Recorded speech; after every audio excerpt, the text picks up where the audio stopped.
Bonsoir et bienvenue sur Météo Pédagogie.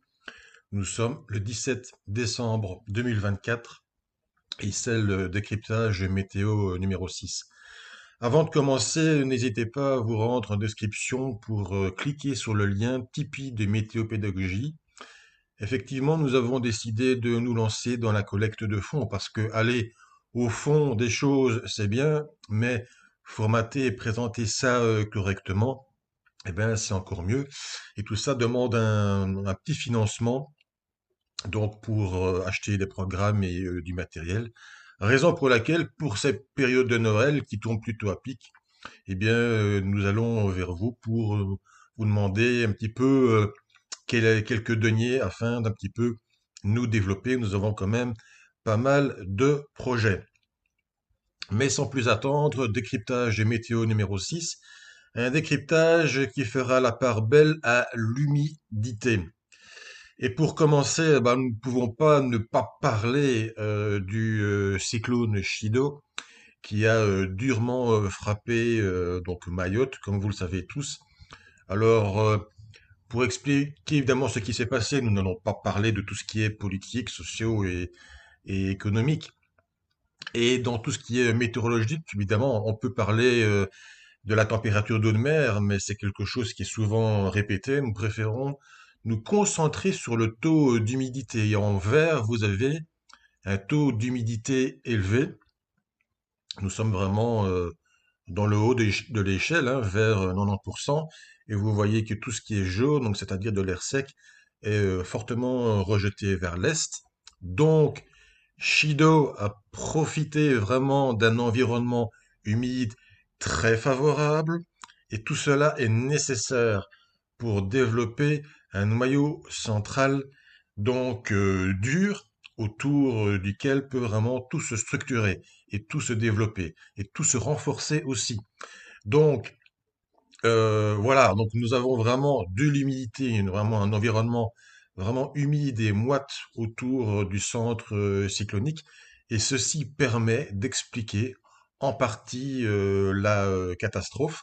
Donc on peut encore une fois revenir sur l'eau de mer, sur le cisaillement, sur d'autres facteurs, mais ici donc nous avons vraiment décidé de nous focaliser sur l'humidité qui était vraiment un facteur important.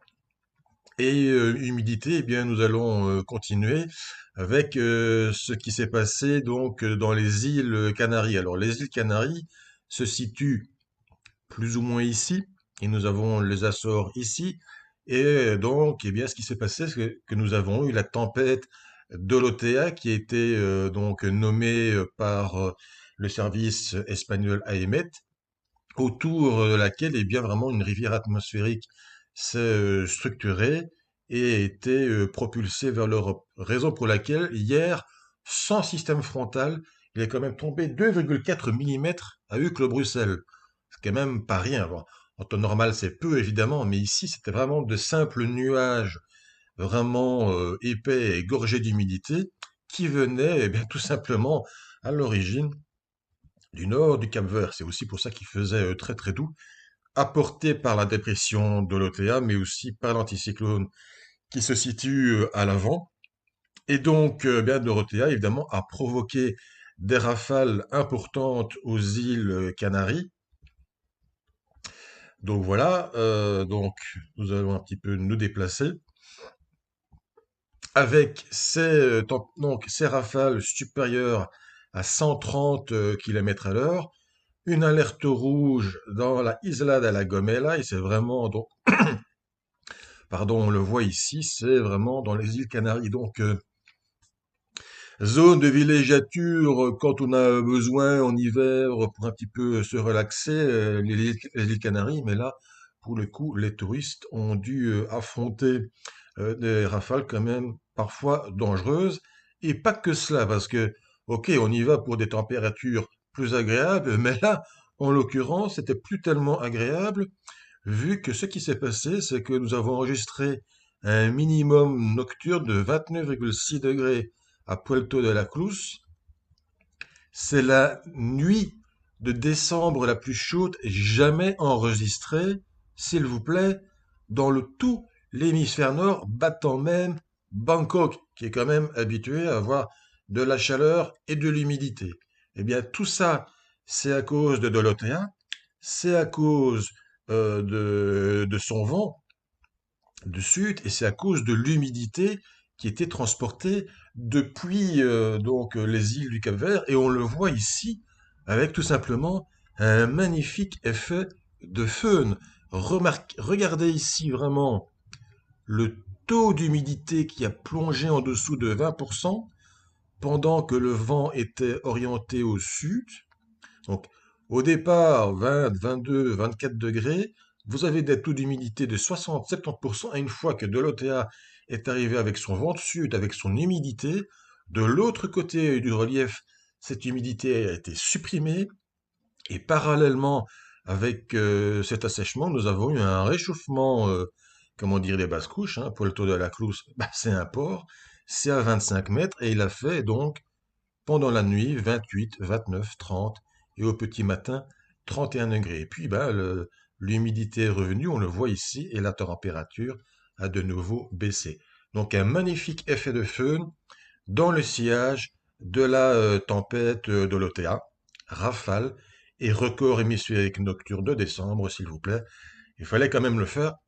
À noter que, par exemple, aussi, l'île de Madère a battu son record nocturne de décembre. Hein. Il est, je pense, on est seulement descendu vers 26, 28 degrés. Donc, on voit que c'est vraiment structurel et que c'est lié à la dépression de l'Otea. Humidité encore et toujours. Épisode je ne sais pas combien de rivières atmosphériques dans le nord Pacifique avec des cyclogénèses, toujours liées évidemment à l'anomalie de température d'eau de mer du côté du Japon. Et tout ceci va évidemment frapper l'ouest du continent nord-américain avec des cumuls assez importants. On peut le constater ici du côté de Vancouver. On est quand même bien dans le haut de l'échelle avec vraiment la rivière atmosphérique qui vient frapper. Au nord-ouest de l'anticyclone, on le voit ici avec l'air sec.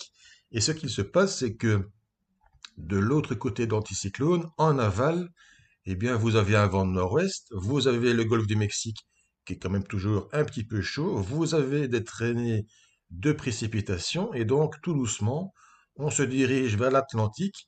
Nous sommes le 19 décembre, et nous dirigeons vers la météo européenne pour la période de Noël. Nous avons des cyclogénèses qui sont donc emportées par le courant jet. Hein. Donc il fait vraiment ceci, le courant jet. Il va comme ça. Et donc à Terre-Neuve, en sortie du continent nord-américain, eh bien, nous allons avoir une cyclogénèse qui va se mettre en route et qui va donc déterminer le temps pour Noël, ou en tout cas juste avant. Donc nous avons le courant jet ici qui descend. Vous avez une petite crête ici. Vous avez la cyclogénèse de Terre-Neuve et vous avez une descente d'air plus frais, hein, un vent de nord-est ici, qui souffle sur l'Europe occidentale pour le solstice donc du 21 décembre. Donc voilà, les neiges sous le premier relief pour la période avant Noël, entre le solstice et Noël. Mais bien évidemment, avec le courant jet, la haute pression va être entraînée vers l'Europe occidentale. Et donc, pour la période de Noël, eh bien, ce sera le radoucissement. On voit vraiment la patate anticyclonique qui s'est déplacée depuis l'Atlantique vers l'Europe occidentale. Et donc, l'air froid qui aura coulissé ainsi sur l'est donc de la cellule anticyclonique, eh bien, il va percoler vers les Balkans ou dans comment dire, les premiers reliefs, et bien clairement, il va neiger. Donc, potentiellement un Noël blanc sur toutes ces régions-là, sur les premiers reliefs. Mais pour nous, c'est le vent d'ouest, c'est patate anticyclonique, et on va le voir avec le scénario, eh bien, c'est clairement un Noël, tout simplement absolument pas blanc qui se profile à l'horizon.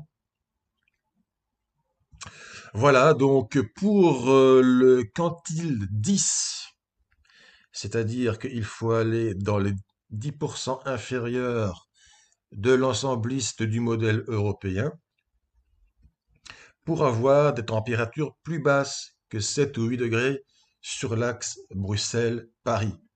Donc habituellement, dans le 10 degrés inférieur, on peut avoir plus froid quand même, parce que c'est quand même assez bas dans les 51 scénarios. Eh bien, on aura encore quand même donc 7 à 8 degrés sur cet axe-là.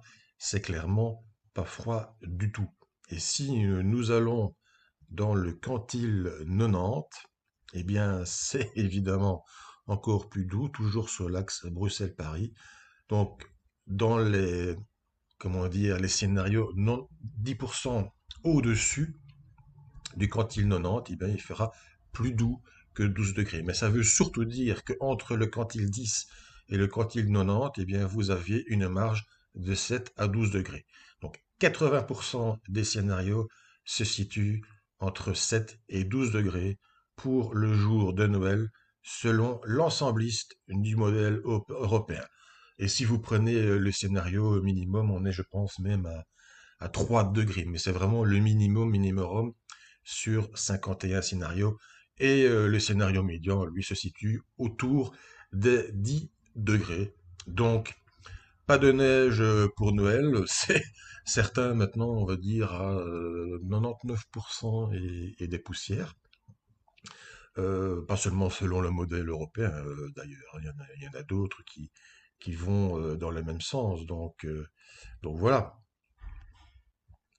Et c'est pour ça que donc nous avons nommé donc le titre du décryptage de ce décryptage, eh bien donc carottes et patates pour Noël, parce qu'effectivement les carottes sont cuites pour les amateurs de neige et de froid à Noël, et puis donc c'est clairement une patate anticyclonique qui est au menu avec la dinde.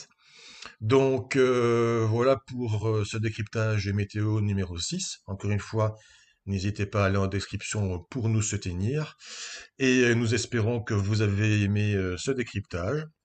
Donc n'hésitez pas à faire j'aime dans la vidéo YouTube, à commenter, à vous abonner, à activer la clochette. Et nous vous donnons rendez-vous eh bien, mardi prochain pour le décryptage météo numéro 7. Donc d'ici là, passez déjà un bon début de vacances de Noël. Et donc nous vous donnons rendez-vous mardi. À bientôt.